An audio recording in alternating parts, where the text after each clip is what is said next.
नमस्ते। आपको पता है, इंडियन स्मार्टफोन मार्केट में ना एक बहुत बड़ा तख्ता पलट हो रहा है। जी हाँ, कुछ साल पहले तक यहाँ जिन राजाओं का राज था, आज उनकी सल्तनत हिल रही है। अब मैदान में नए दावेदार आ चुके हैं और आज हम इसी मजेदार कहानी को ना परत दर परत खोल कर देखेंगे। अच्छा, एक सवाल है। मान लीजिए आपको 15 से 20 हजार के बजट में एक नया फोन लेना है, तो सबसे पहले दिमाग में कौन सा ब्रांड आएगा? देखिए, अगर ये सवाल कुछ साल पहले पूछा जाता ना, तो जवाब लगभग पक्का था, Xiaomi या Realme, है कि नहीं।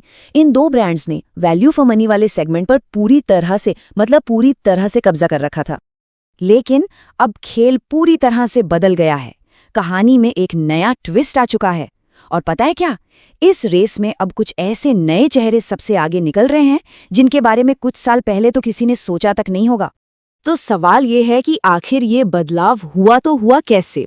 देखिए, सालों तक Xiaomi की नोट सीरीज और Realme की नंबर सीरीज का एक ही मंत्र था। वो क्या था?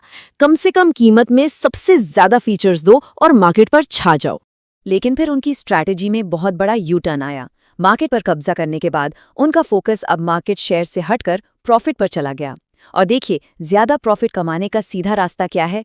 प्रीमियम फोन्स की दुनिया में कदम रखना। तो उन्होंने वही किया।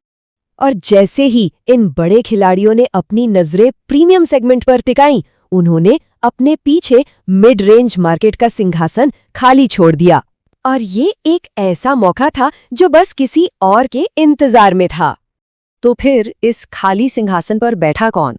दो नए दावेदारों ने इस मौके का पूरा फायदा उठाया, और ये नाम है इन्फिनिक्स और टेक्नो।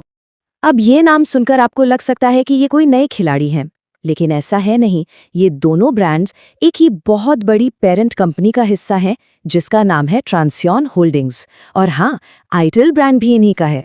और सुनिए, ये कोई नौसिखिए नहीं है। इंडिया आने से बहुत पहले ये ब्रांड्स अफ्रीका और पाकिस्तान जैसे मार्केट्स में अपनी बादशाहत कायम कर चुके थे।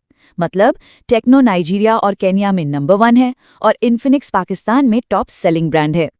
तो इस ग्लोबल एक्सपीरियंस ने उन्हें इंडिया के मुश्किल मार्केट के लिए एक बहुत सॉलिड लॉन्च पैड दिया। तो सवाल ये उठता है कि आखिर इनकी सक्सेस का सीक्रेट फॉर्मूला है क्या? ये कंज्यूमर्स का दिल जीत कैसे रहे हैं? देखिए, इनका सबसे बड़ा हथियार है हार्डवेयर।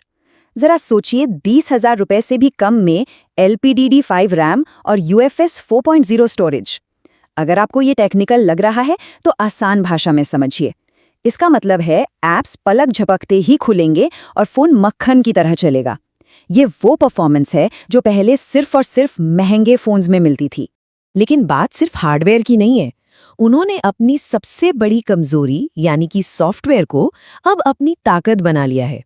कुछ साल पहले तक इनके फोन्स फालतू ऐप्स मतलब ब्लोटवेयर और एड्स से भरे होते थे, लेकिन आज इन्होंने एक बहुत ही क्लीन और स्मूथ एक्सपीरियंस देना शुरू कर दिया है। और सबसे हैरानी की बात पता है क्या है? आज इन्फिनिक्स और टेक्नो का सॉफ्टवेयर एक्सपीरियंस कई बड़े बड़े ब्रांड्स से भी ज्यादा साफ सुथरा है। जी हाँ, उन ब्रांड्स से भी जिनमें आज भी आपको हॉट ऐप्स और हॉट गेम्स जैसे फालतू के फोल्डर्स भरे मिलते हैं। तो मतलब फोन सिर्फ अंदर से ही दमदार नहीं है, बाहर से भी ये काफी अट्रैक्टिव हैं। ये लोग बहुत ही मॉडर्न, फ्यूचरिस्टिक और कभी-कभी तो एकदम फंकी डिजाइन पर फोकस करते हैं। जैसे इन्फिनिक्स की गेमिंग वाली GT सीरीज को ही देख लीजिए, भीड़ से एकदम अलग दिखती है। लेकिन हर कहानी का एक दूसरा पहलू भी होता है ना? ये सब सुनने में तो बहुत ही बढ़िया लगता है, पर 3 बड़ी कमजोरियां हैं, इनकी अकीलीज हील कह सकते हैं, जिन पर इन ब्रांड्स को अभी बहुत काम करना बाकी है। तो सबसे पहली और सबसे बड़ी चुनौती है इनकी आफ्टर सेल्स सर्विस।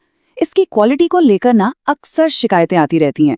दूसरी कमजोरी है सॉफ्टवेयर अपडेट्स की कमी। ये ब्रांड सिर्फ 1 या 2 साल के अपडेट्स देते हैं, जो आज के जमाने में खासकर मिड रेंज फोन के लिए काफी नहीं है। और तीसरा है कैमरा। देखिए, हार्डवेयर तो ये अच्छा दे देते हैं, लेकिन इनकी फोटो प्रोसेसिंग अभी भी कह सकते हैं Xiaomi या Realme के लेवल की नहीं है। तो फिर इन सारी खूबियों और खामियों को देखने के बाद सवाल ये है कि आज की तारीख में ये ब्रांड्स मार्केट में आखिर खड़े कहाँ हैं? क्या है फाइनल वर्ड? तो देखिए, निचोड़ ये है कि इन्फिनिक्स और टेक्नो अब साइडलाइन पर बैठे हुए खिलाड़ी नहीं रह गए हैं। वो अब मैदान के बीचों बीच हैं और एक सीरियस मुकाबले के लिए पूरी तरह से तैयार हैं। कहने का मतलब है कि इन्होंने मार्केट में अपनी एक खास जगह बना ली है। ये उन कस्टमर्स के लिए है जिन्हें शायद बेस्ट कैमरा या बेस्ट सर्विस से ज्यादा अपने दिए हुए पैसे के बदले में सबसे दमदार परफॉर्मेंस और टॉप क्लास हार्डवेयर चाहिए। और एक और बात, ये सिर्फ कीमत पर ही नहीं लड़ रहे हैं, ये लोग इनोवेशन में भी बहुत पैसा लगा रहे हैं। टेक्नो का फ्लिप फोन या उनके अल्ट्रा थिन कॉन्सेप्ट फोन्स, ये सब दिखाता है कि ये फ्यूचर टेक्नोलॉजी को लेकर कितने सीरियस हैं। तो अब असली सवाल पर आते हैं। इस बदलते हुए मार्केट में जब अगली बार कोई फोन खरीदा जाएगा तो क्या इन नए दावेदारों को एक मौका मिलेगा? अब ये फैसला तो पूरी तरह से